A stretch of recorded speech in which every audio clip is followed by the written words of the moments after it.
Halo teman-teman, kali ini kita akan berbagi situasi lagi.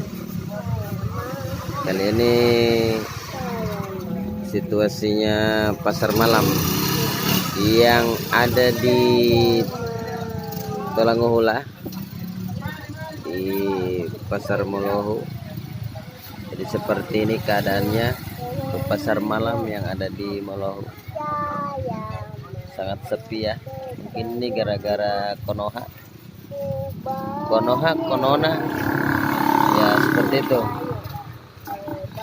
Sini kesian para penjual sementara mempersiapkan seluruh dagangannya. Ya, teman-teman yang masih ingin jalan-jalan ke pasar malam di Molohu, silakan ya.